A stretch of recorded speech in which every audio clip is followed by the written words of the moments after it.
मैं doctor PK. राय रक्षा अध्ययन के एक अलग टॉपिक के साथ हूँ।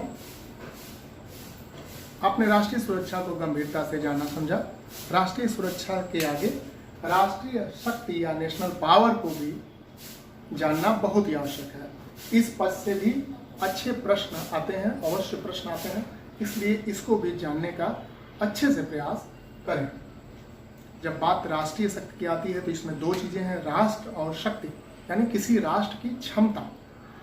अब बात जब राष्ट्रीय शक्ति की आए तो मार्गेनथाउ नाम के विद्वान की अवश्य चर्चा होती है।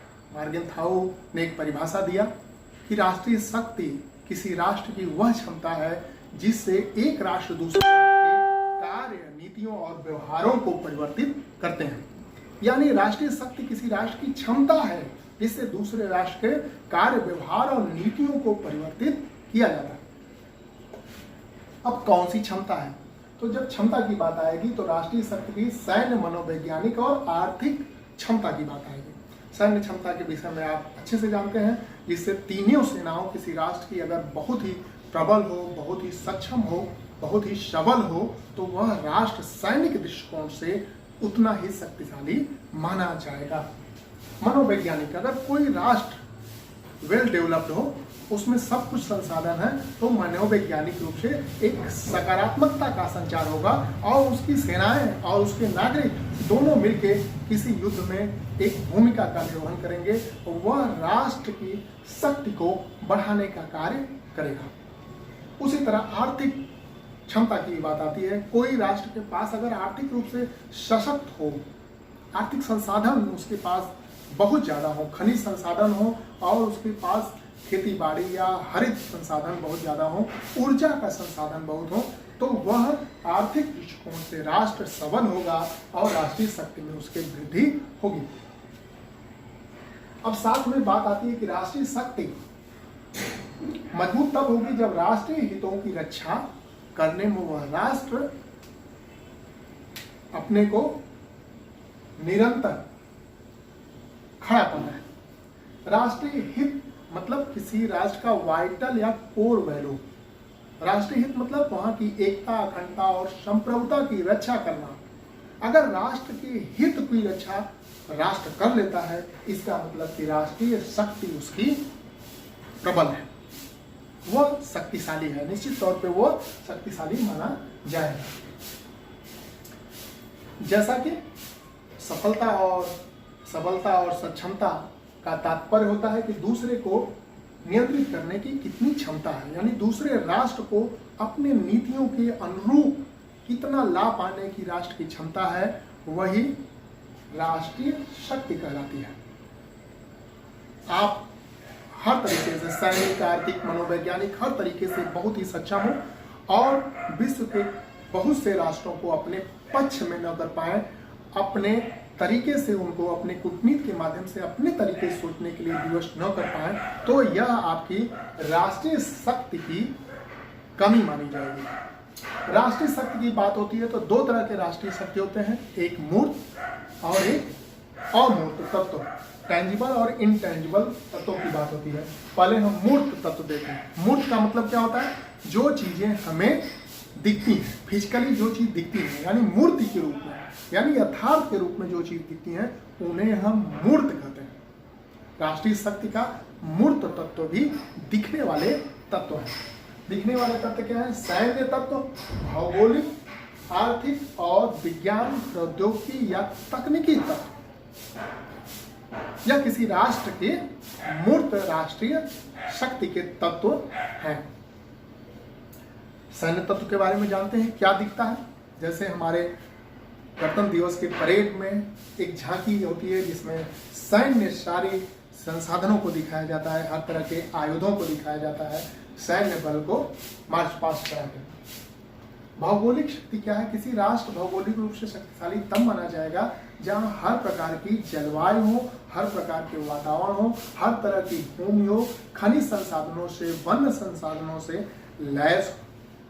वहां पे उपजाऊ भूमि हो, समतल भूमि हो, उर्वरा भूमि हो, नदियां हो, पहाड़ हो, खदान हो, हर अगर चीज है तो वह भौगोलिक दृष्टिकोण से सक्षम राष्ट्र माना जाएगा। उसका विस्तार कितना है, उसमें किस तरह की जनसंख्या निवास करती है, वहाँ की भूगोल कैसा है, ये सारी चीज भौगोलिक तत्व, भौगोलिक शक्ति के रूप में आते हैं।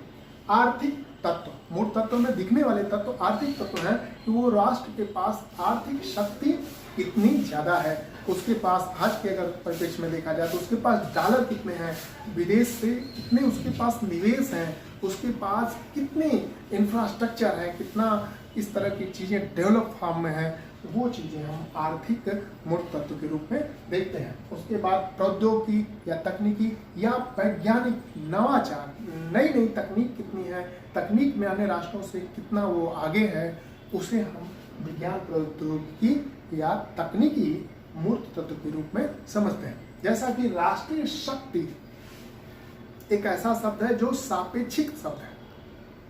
आप शक्तिशाली अगर होंगे, इसका मतलब किसके सापेक्ष आप शक्तिशाली हैं।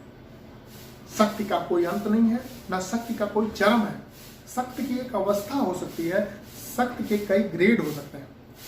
तो सापेक्षिक इसलिए होता है कि भारत की बात किया जाए तो हम चीन के सापेक्षिक कितने शक्तिशाली हैं, पाकिस्तान के सापेक्षिक कितने शक्तिशाली हैं, अन्य पड़ोसी राष्ट्रों के सापेक्ष में कितने शक्तिशाली हैं, इस बात को ये बातें बता दी हैं। राष्ट्रीय शक्ति उसी तरह परिवर्तनशील भी होती है, यह एक जैसी कभी भी नहीं रहती है। राष्ट्रीय शक्ति बल और प्रभाव का मिश्रण भी होता है, इसमें हर चीजों का मिश्रण एक तत्व के रूप में हम देख सकते हैं। आइए, विज्ञान प्रौद्योगिकी और तकनीकी के विषय में आप बहुत कुछ जानते हैं, मूर्त तत्व को आप समझ गए। आइए अब अमूर्त तत्व को समझते हैं, इसको समझना ज्यादा जरूरी है। अमूर्त मतलब जो दिखे ना, जो मूर्ति के रूप में ना हो, जो तथ्य और वास्तविकता के रूप में ना हो, लेकिन वह भी राष्ट्र की शक्ति हो। अमूर्त तत्व में हम नेतृत्व, कूटनीति, विचारधारा और मनोबल को मुख्यतया देखते हैं। किसी राष्ट्र का नेतृत्व कैसा है, वो भी राष्ट्र की शक्ति का द्योतक है। राष्ट्र का अगर नेतृत्व कमजोर हो तो राष्ट्रीय शक्ति भी कमजोर होगी। राष्ट्र का नेतृत्व अगर सबल हाथों में है, समर्थ हाथों में हो, उसके निर्णय लेने की क्षमता तगड़ी हो, राजनीतिक इच्छा शक्ति तगड़ी हो, इसका मतलब राष्ट्र निश्चित तौर पर राष्ट्रीय शक्ति को अपने मजबूत किए हुए है।